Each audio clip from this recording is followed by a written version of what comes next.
Welcome to the Privacy Report. We're opening up a topic today that honestly gets right to the core of personal security in this digital age. It really does. I mean, it's no longer a hypothetical. We're living in a time where data protection is almost a survival skill. Absolutely. The risks are just multiplying so fast. You've got device seizures at borders. You've got malware that specifically targets USB sticks. Right, and huge corporate data concerns. So if you have sensitive data on an external drive, the question isn't if you should encrypt anymore.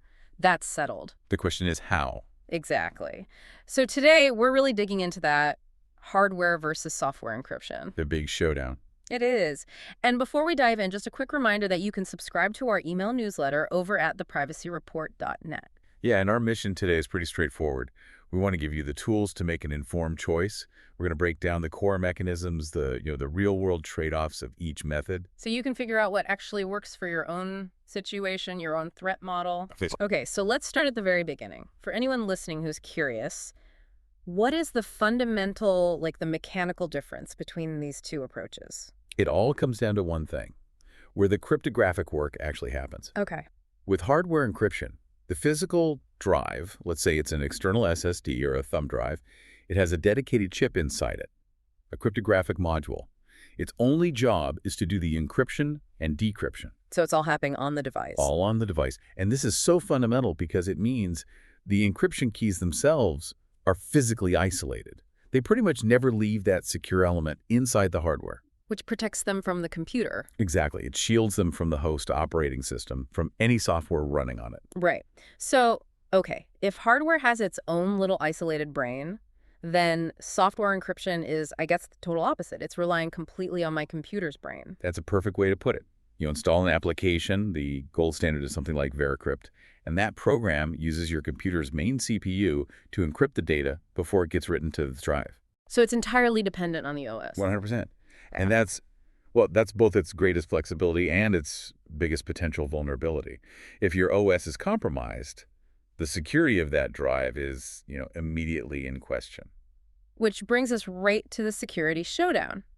Because for years, the argument has been that hardware encryption just offers stronger physical security, a much smaller attack surface. That's the classic argument, and for good reason. So tell us why that physical isolation is so important when you're thinking about, say, someone trying to analyze the drive forensically. Because the keys are never exposed to the, let's call it the messy, volatile environment of a computer's operating system. When they're inside that secure element, they're often protected by actual physical countermeasures. Things to stop people from physically probing the chip. Exactly. Things designed to thwart that. This isolation mitigates some of the scariest digital attacks out there. We're talking OS-level malware that could scrape your computer's memory, or even direct memory access attacks, DMA attacks. Where another device just bypasses the CPU and sniffs data straight from memory. Yep. And with hardware encryption, those risks are dramatically reduced. And a lot of these devices, they come with certifications, like FIPS 142 or 143. Yeah. When you see that on a product page, what does that actually mean?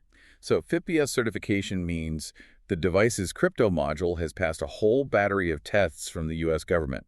It sets a minimum security bar. So it's not just a marketing sticker. No, not at all. For example, level 3 requires physical tamper resistance. Yeah. So if someone tries to crack the case open, the device has to be able to detect that and instantly destroy the key. It zeroizes them. Right. The hardware literally fights back. But this is where it gets really nuanced, isn't it? Because if FIPS is the gold standard, the fact that the device's firmware is proprietary, it's closed source, that introduces a huge black box risk, doesn't it? And that is the absolute core of this entire debate. You've hit the nail on the head. You are trading auditability for that physical isolation. You're just trusting the manufacturer. Completely. You're trusting that their closed source code doesn't have a bug, or worse, a deliberate backdoor that no one outside the company can ever find. Exactly.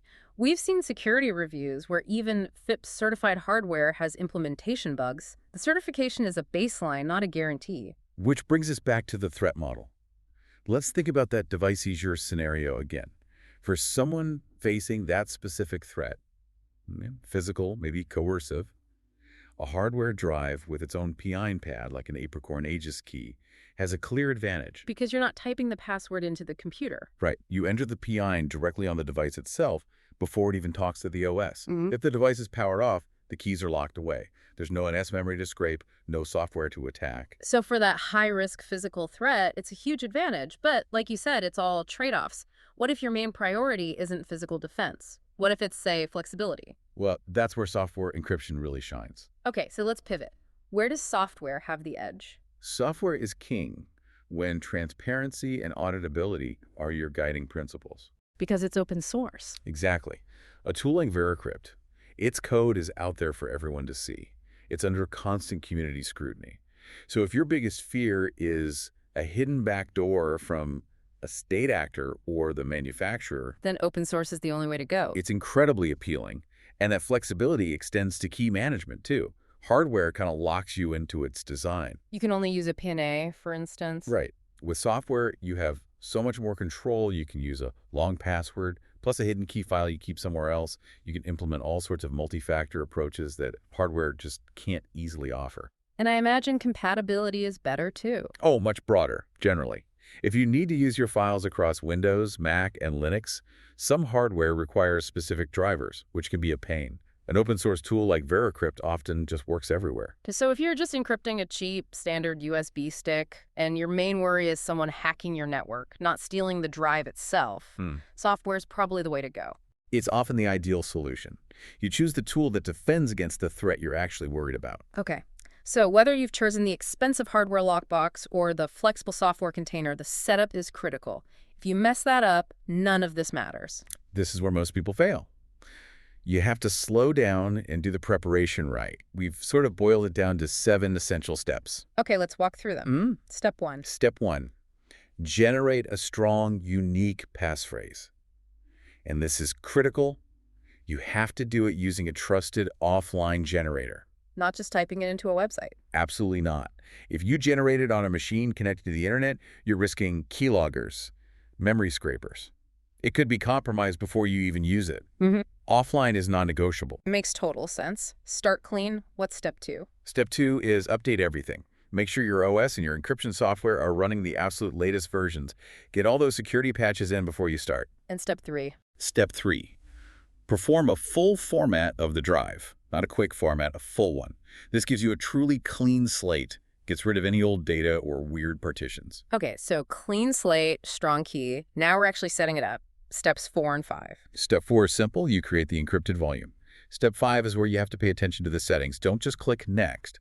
You need to choose modern standards. You mean like AES 256? Yes, specifically AES 256 in what's called XTS mode, which is designed for disk encryption, and where you can use a strong key derivation function, like Argon-2.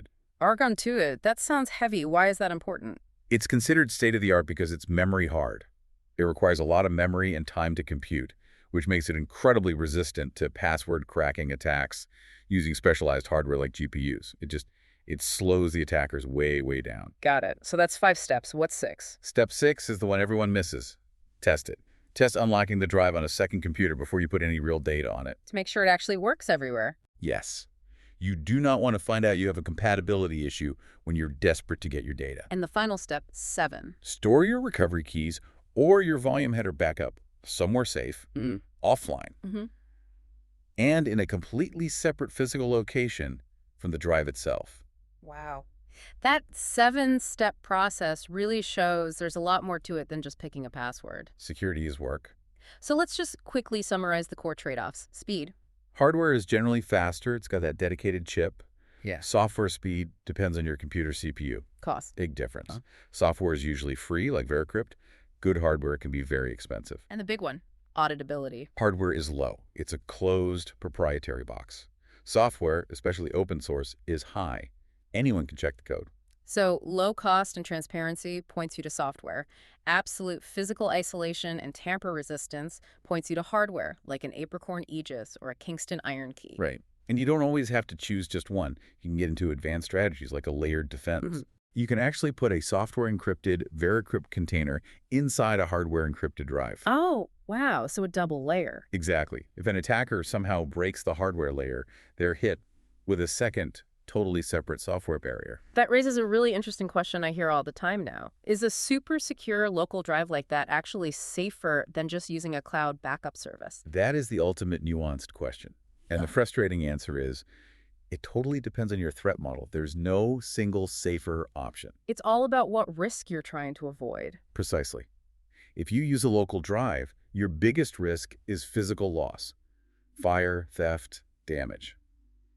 But you completely avoid the risks from cloud providers, their data retention policies, government data requests, a breach on their end. And if you use the cloud, those risks are just reversed. They're flipped on their head. You trade the risk of physical loss for the risk of remote compromise. You gain convenience and disaster recovery, but you're now part of their ecosystem, for better or worse. There's no free lunch. So maybe here's the final thought for you to consider. The choice between hardware and software, or even between local and cloud, it should all come from answering one question first. Which is? Which form of compromise poses the greater threat to the specific information you're protecting? Is it physical theft and seizure? Or is it remote data retention and surveillance? Your answer to that question is your guide. That's your guide. A perfect way to frame it. Thank you for tuning in to our discussion on encryption. We really hope this helps you secure your digital life more effectively. Please do like and subscribe wherever you listen to us. Thanks for listening. And as a final note, we want to be transparent with you, our listeners. This show was made with the assistance of AI.